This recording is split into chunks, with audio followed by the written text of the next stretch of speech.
Trevor Sikkema going to join us to recap what happened on Thursday night in this division. Could be the Lions by what? Week 3, week 4? You are Locked On Lions, your daily Detroit Lions podcast. Part of the Locked On Podcast Network, your team every day.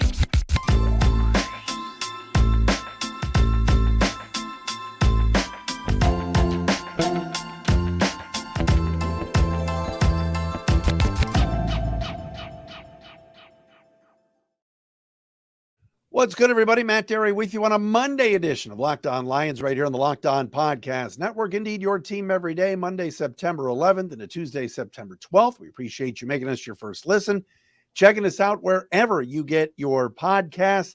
Coming up on the program today, for those of you watching on our Locked On Lions YouTube channel, you see a legendary Trevor Sikkema with us, Locked On alum, by the way, and now with a pro football focus. He's going to join us momentarily. We'll talk some Lions football with Trevor and get his thoughts on opening night and everything else. We're brought to you today by LinkedIn Jobs. LinkedIn Jobs helps you find the qualified candidates you want to talk to faster. Post your job for free at linkedin.com/LockedOnNFL. That's linkedin.com/LockedOnNFL to post your job for free. Terms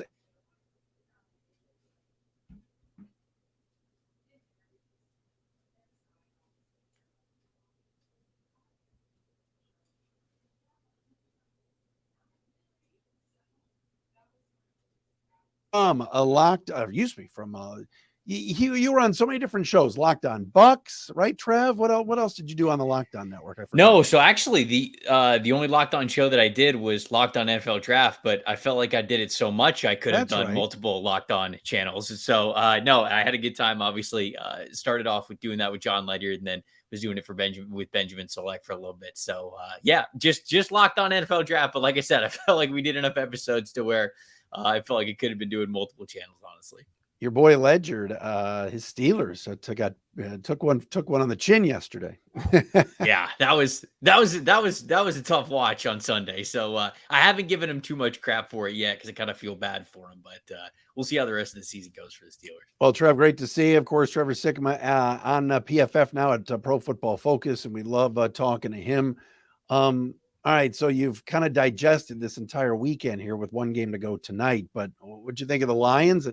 And subsequently, all these other NFC North teams didn't look so good yesterday. Yeah, no, I thought Detroit was awesome on Thursday. You know, obviously, we knew that Kansas City was going to be without Chris Jones. We weren't sure whether or not Travis Kelce was going to play. He ends up not playing. And even the superhuman ability of Patrick Mahomes, he's got to have somebody on the other end of those passes. And just far too many times in that game, the guys who were in that receiver room, not named Travis Kelce, let him down. And obviously it's a huge win for Detroit. I don't mean to say that taking anything away from Detroit, because they absolutely put themselves in position to win that game. And, you know, whether it was a healthy Kelce or not, being able to pick up a win in Arrowhead to start the season. I mean, there is no shortage of focus or discipline or desire to win that game, no matter what, because it's the kickoff game of the regular season. And so for them to go in their hostile environment, incredible, man. I really love what I saw from a lot of the new additions of the defense, even some of the guys that were there last year, taking that next step.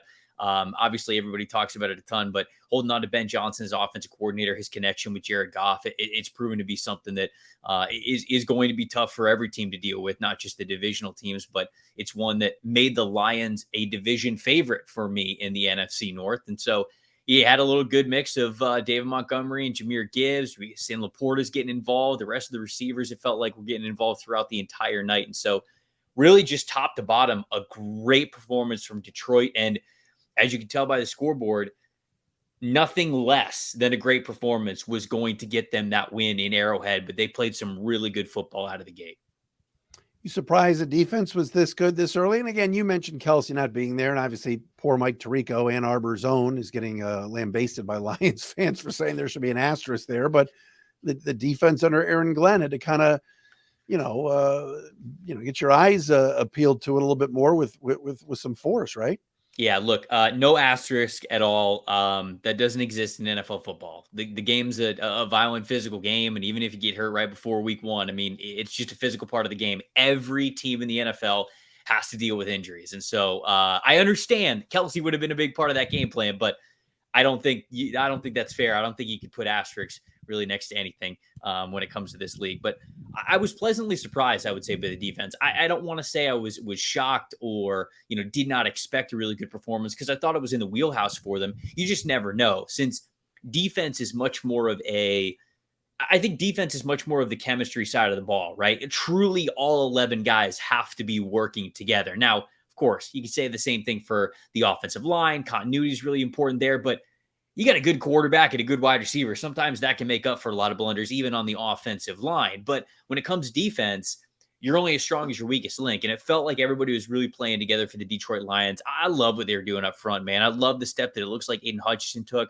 Love what Aleem McNeil was able to show in week one. I thought he was fantastic in the middle. He was our highest graded interior or just overall defensive player that we had for the Lions that night.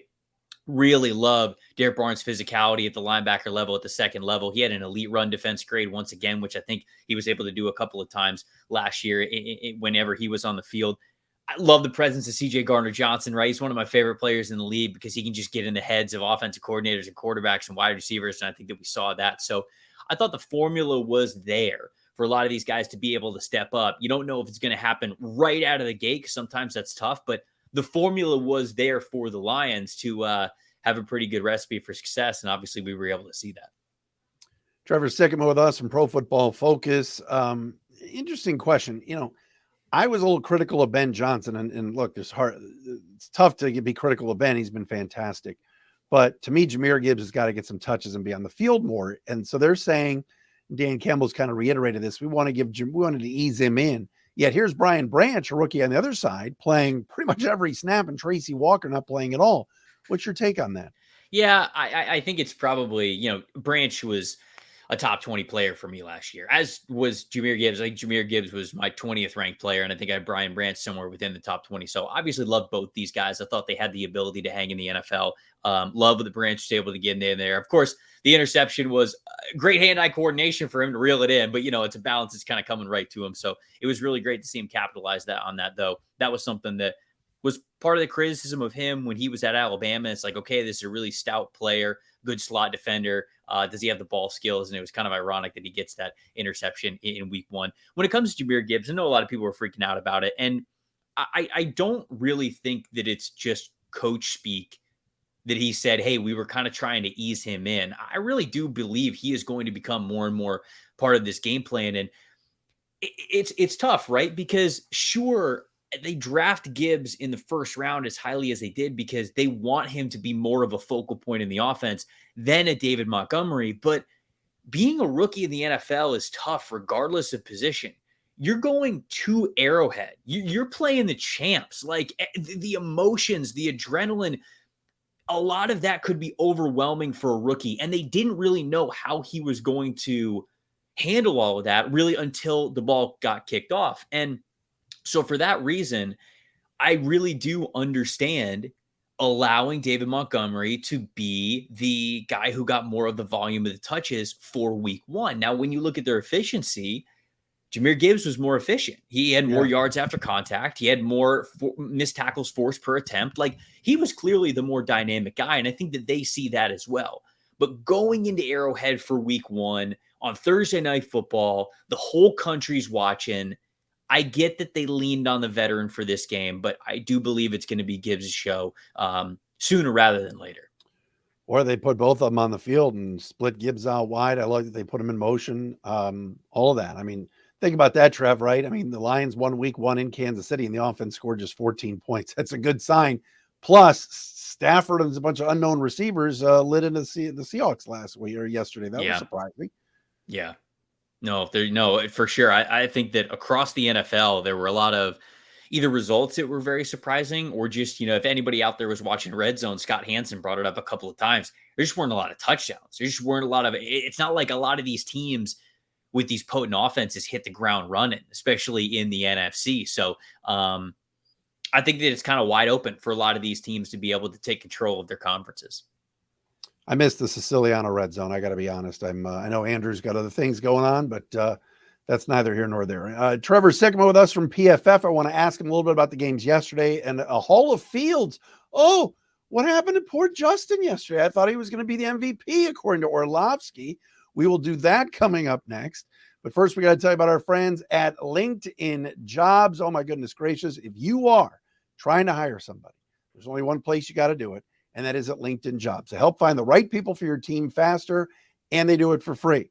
Add your job in the purple hashtag hiring frame to your LinkedIn profile to spread the word that you're hiring. Simple tools like screening questions make it easy to focus on candidates with just the right skills and experience so you can quickly prioritize who you'd like to interview and hire. It's why small businesses rate LinkedIn Jobs #1 in delivering quality hires versus leading competitors. LinkedIn Jobs helps you find the qualified candidates you want to talk to faster. Post your job for free. Do it. Go to linkedin.com/LockedOnNFL. That's linkedin.com/LockedOnNFL to post your job for free. Terms and conditions do apply. We are back with Trevor Sikkema from Pro Football Focus and PFF. Checked him out also on Twitter at Tampa Bay Trey, TRE. I mentioned before, Trev, about this game yesterday in Seattle. I know the Lions are playing the Seahawks. They're 5.5-point favorites here. Surprising to me was just how bad the Seahawks defense was in terms of the middle of the field, and Tutu Atwell and Kakua or whatever. I don't even know who this person is. They're both going for 100 yards receiving, and it's like the Matthew Stafford of old. How much of a surprise was that, and how much is Ben Johnson licking his chops, do you think? Yeah, again, I didn't think it would look this bad. There was definitely some concern about the Seahawks defensive line because last year they really couldn't get after the quarterback. They couldn't really hold the line of scrimmage. And Pete Carroll even said kind of in his exit interview as the season was over when they got knocked out of the playoffs that it haunted him. I can't remember exactly what word, but it was something like it haunted him. It killed him that the defensive line was as bad as it was last year. And unfortunately, that looked to be much of the same in week one. They were barely able to get after Matthew Stafford. And this was supposed to be an offensive line that was terrible, one of the worst in the NFL. And for the Seahawks to generate so little pressure against the Rams offensive line, I mean, what are we supposed to think that's going to get better against the Lions offensive line? I don't think so. It's going to have to be a massive flip of the switch for that to be the case. So yeah, you see guys like Puka Nacua and Tutu Atwell kind of running free, getting both over 100 yards. And the reason is because no matter who you are, no matter who you're guarding, if you got Matthew Stafford back there, and Matthew Stafford, look, I understand that he's gone through some injuries over the last couple of years. Fully healthy, this guy's still one of the best quarterbacks in the NFL. I mean, he's a vet. He's seen it all. He's got a great arm still. And if that back is healthy, then he's going to be able to do things like we saw in week one. So you give him time, because if you can't get after him, you're giving him plenty of time. He's going to be able to find these receivers. And so McVay and Stafford were definitely cooking last week, but it's definitely worrisome for the Seattle Seahawks. And there's no question about it. I think Ben Johnson's definitely licking his chops because, again, Lions offensive line, certainly on paper, hell of a lot better than the Rams offensive line. So if they weren't able to get after the quarterback last week, it's tough to think that that gets better against Detroit. Amazing the amount of games that the road team won yesterday. And certainly one of those was Green Bay and Chicago. You know, I dubbed him Hall of Fields this offseason. I just could not believe the hype for Justin Fields. Loved him at Ohio State, but just haven't seen it at this level now 3 years in at the NFL, holding the ball too long. Yesterday was a complete disaster for Chicago. Were you stunned by that at all? And what do you think of Jordan Love?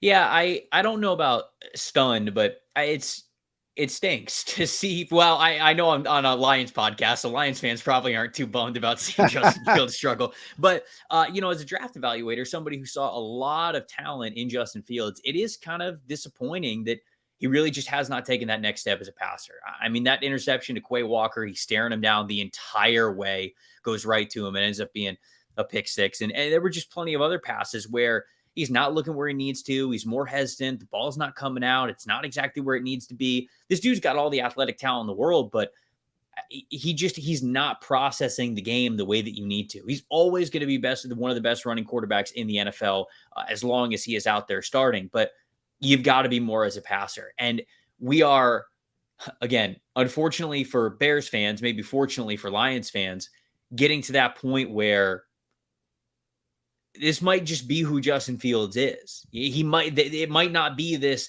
hey, once he gets an offensive line, once he gets receivers, once he gets this, once he gets that, no situation is going to be perfect in the NFL. You're hoping that a guy who has so much talent as him, not to hold anything against him or be unrealistic, but you want him to elevate even beyond just perfect situations. And Fields does that as a runner.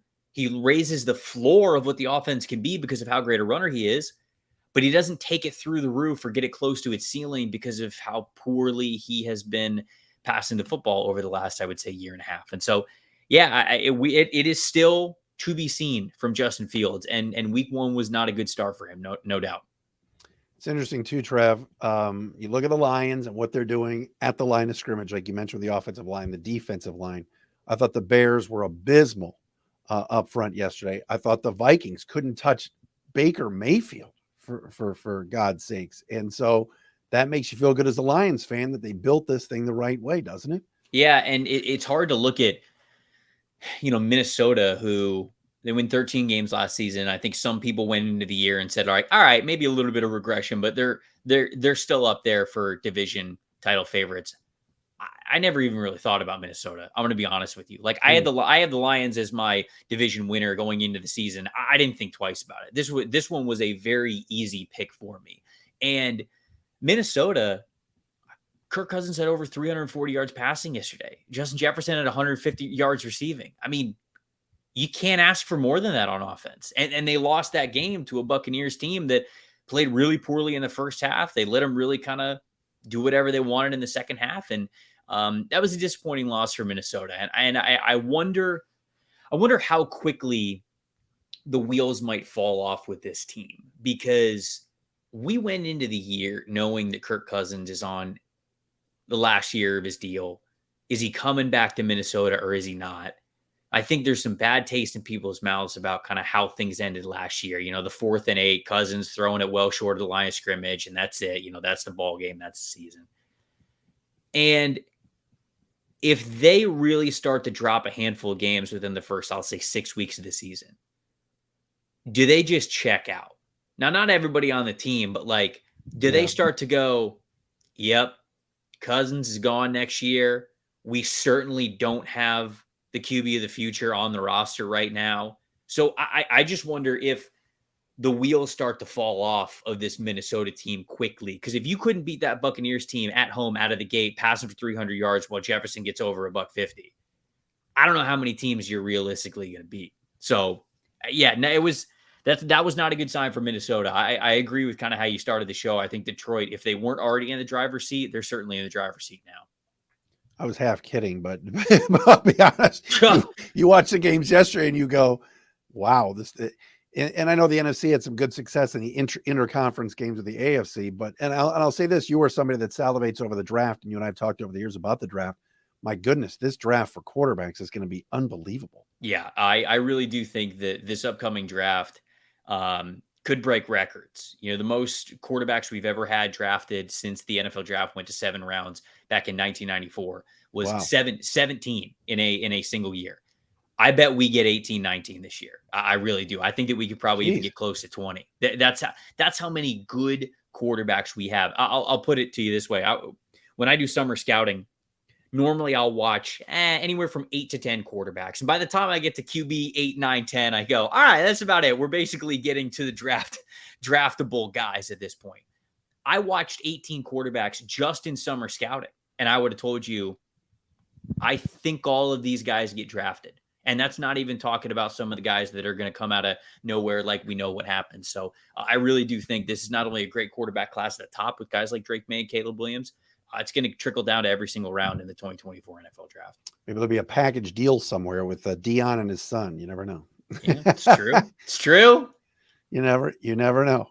All right, I want to ask Trevor a little bit more about Seattle, the game coming up this weekend at Ford Field. We will do that coming up next as well. We're going to tell you, though, about our friends at FanDuel. Ladies and gentlemen, the ultimate place, the best place. Place your bets. The NFL season is here. We got Jets and Bills tonight. You want to get on in the action? Go to America's #1 sports book. That is FanDuel. Right now, new customers can bet $5 and get $200 in bonus bets guaranteed. Plus, all customers who bet $5 will get $100 off NFL Sunday ticket from YouTube and YouTube TV. A lot of people said it was great yesterday. Now is the best time to join FanDuel. The app is easy to use. You can bet on everything from spreads to player props and more. Lions, one of the larger favorites here for week 2, 5.5-point favorite at Ford Field Sunday. against Pete Carroll's Bull Club. So visit FanDuel.com/LockedOn. Kick off the NFL season with an offer you don't want to miss. FanDuel, they are the official sports betting partner of the NFL. Back with our guy, Trevor Sikkema. We want to thank the everydayers that are out there. Got to give a shout out to a couple of new friends I met over the weekend that are everydayers. They watch the show every day on YouTube. Vance Donofrio, his beautiful wife, Mary Jo, their daughter, Amy, up there in Lake Orion. We're out at the Clunky Cove this weekend. And Susan Bakush. We love Suzanne. She's always on, Suzanne is always on Twitter and is a big fan of ours as well. All right, Trev, Seahawks again, bad game yesterday. It's going to happen. I mean, there are plenty of week one teams that lost. They're going to be just fine. But Kenneth Walker didn't get a lot of touches. The Seahawks offense a year ago put up over 40 at Ford Field against the Lions. DK Metcalf had the cheap shot yesterday.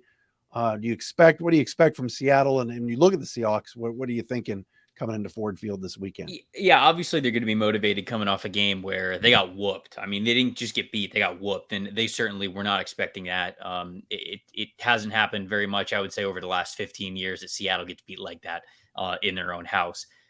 I think the tough part for Seattle is what the health is going to be for both of their starting offensive tackles, right tackle and left tackle, Charles Cross and Abe Lucas. Both of those guys exited the game against the Rams with injury. With Lucas, I believe it's a knee injury that he's dealing with. Charles Cross, it was a toe injury. Didn't sound like either of those were like long-term injuries, but certainly bouncing back and being able to play this week.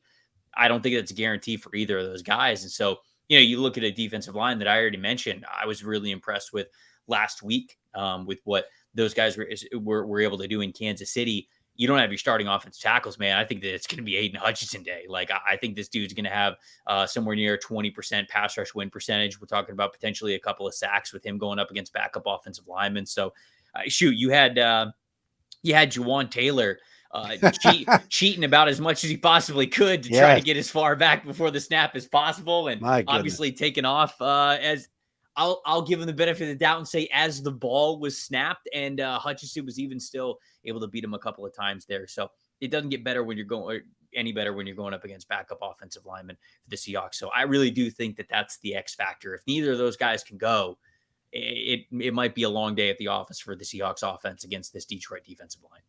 It's amazing how nothing was called all night until the very end. Taylor finally got whistled for a false start, and those were the types of breaks and things that went against the Lions in the past that they couldn't overcome, and they would lose. And we would be bitching on shows like this saying, my goodness, can you believe the refs screwed us? Now the Lions kind of played through that. It's a different feeling here, Trevor. It's crazy. And I know the top of the NFC yesterday was as advertised.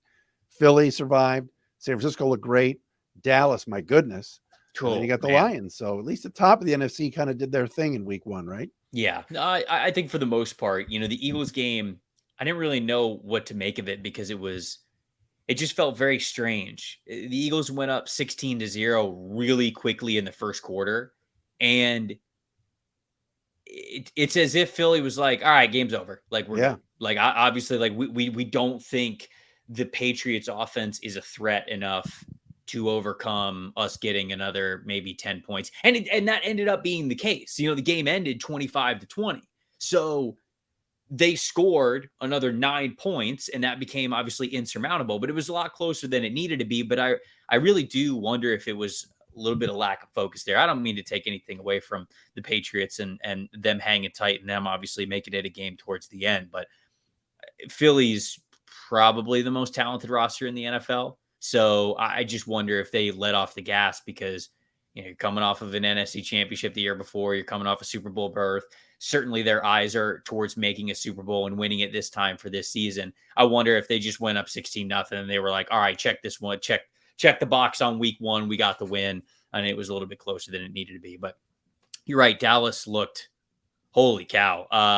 I was excited. I was excited about the Giants this year too. And really? I'm a little less excited now. So Dallas, tip of the cap to them and what they were able to do. They put the Giants through hell. And then, you mentioned San Francisco. I mean, it was all 49ers that entire game against the Steelers. Trevor, great to see you. Thanks for doing this as always. Appreciate it. We'll talk to you again soon. Of course, Matt. Anytime, my friend. There is Trevor Sikkema from us. Pro Football Focus. Check them out at pff.com. They are the best. This has been a Monday edition of a Locked On Lions. We are back again tomorrow.